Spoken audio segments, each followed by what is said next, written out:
I'm Ashley Heyen, and today I will be giving my informative speech over Alzheimer's disease. My 5 audience members include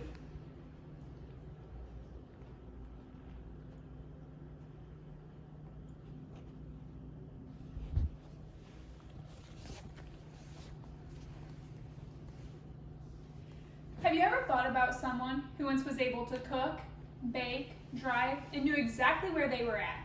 Then a few years later, they had no idea where or what their surroundings even were. It's always essential to know the background information of Alzheimer's disease, as it is the 6th leading cause of death in the United States. 1 out of every 10 adults are diagnosed with Alzheimer's disease over the age of 65. Just out of high school, I went and got my certified nursing assistant license. I've worked in a couple nursing homes who have several individuals who suffer from this illness.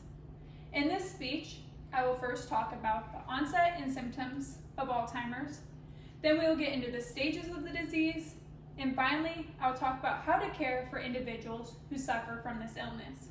So first, let's get into the onset and symptoms of Alzheimer's disease. There are various symptoms and onsets that individuals can show. It can vary from individual to individual. Many of the times you see memory issues, not rational reasoning or thinking, and may have a change in behavior. When you first recognize these symptoms, you may be being able to see people who restate sentences over and over. They forget things that they normally wouldn't. When first recognizing these symptoms, you should prepare for the other stages.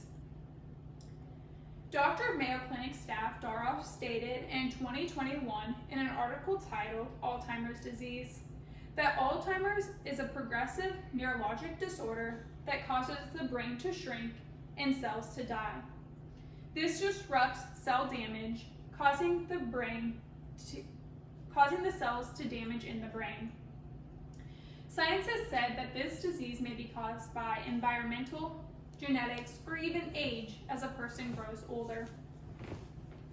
If you see these symptoms or onsets of a family member or friend and you are worried, you can contact a doctor and they can assess them to see if they may be diagnosed with this disease. So now that I've informed you about the onset and symptoms of Alzheimer's disease, let's get into the stages.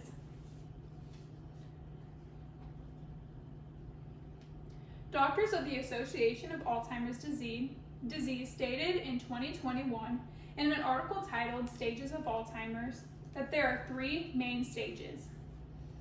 The first stage I want to talk about that we won't really hit on is the mild cognitive impairment. And this disease begins in the medial temporal lobe and is often called short-term memory loss.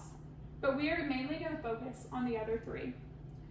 So the first stage, also called the mild stage, an individual is still able to adequately function doing their ADLs, activities of daily living, but may have a little assistance needed. Oftentimes you see that they can't put sentences or words together. They can't remember names that they normally would. They misplace items that they normally wouldn't. And in this stage, you can see that this disease spreads more towards the lateral and temporal parietal lobes as shown here. And this is where reading problems occur because they can't put the sentences and words together like they once were able to. The next stage, the middle stage, also known as the moderate stage, is a little bit more noticeable than the first stage, as you can tell more through their actions and language.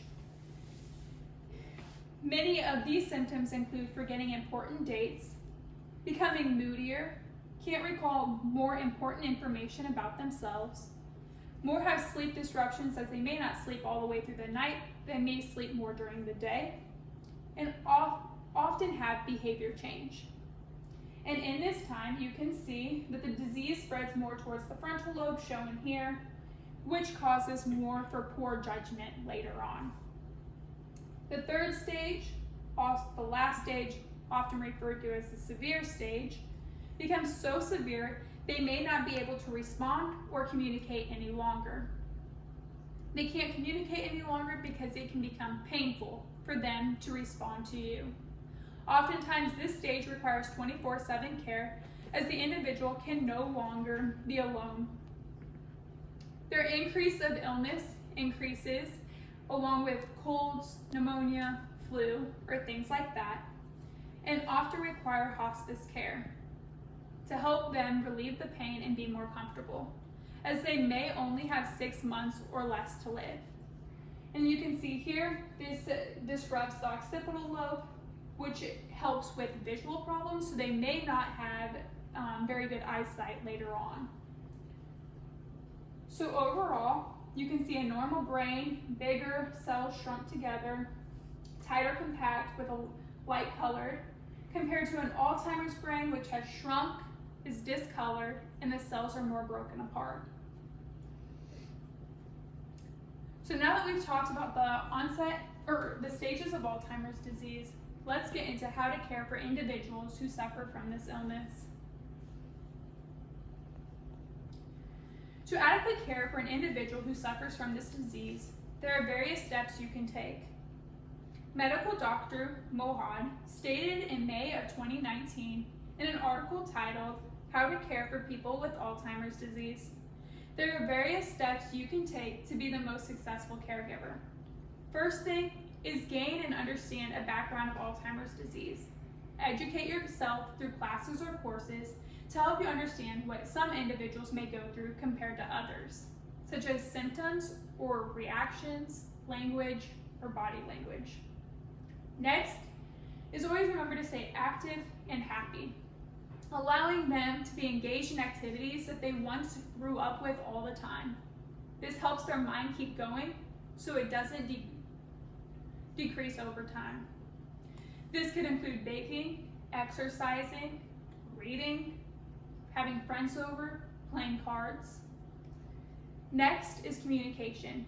Always remain with eye contact and smile, as this allows them to know that you aren't frustrated with them.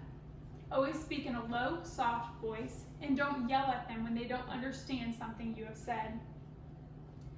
As caregivers, this can become very frustrating, as you may have to repeat yourself several times for them to understand you, and yet they may still not be able to. Always remain calm though, so they don't get agitated. Next is safety. Always know how to put your individual in a safe environment. If you're baking, making sure that they're not by the oven so they don't get burnt. Or reminding them the oven is hot, if they can be reminded. Next, making sure that they are prepared to go outside in the right season. If it's summertime, they're not going out with a winter jacket, or if it's winter time, they aren't going out in shorts. Next, if they're having a hot coffee, putting an ice cube in there so their mouth don't get burnt. These are simple little tasks that you can do to help your individual stay as safe as possible. So in conclusion, you've been informed about the symptoms and onsets of Alzheimer's disease. Then we got into the stages of the disease, and finally we talked about how to care for people who suffer from this illness. Now that you know more about Alzheimer's disease, you can help educate those around you more, as this disease affects many people in this world today. Imagine all your life you were so independent and able to cook, drive, and knew exactly where and what your surroundings were.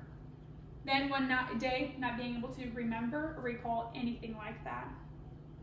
Now that you learn more about Alzheimer's disease, let's be more thankful about what we can do today, because in years to come, we may not be able to do that. Thank you. And again, these are my 5 audience members.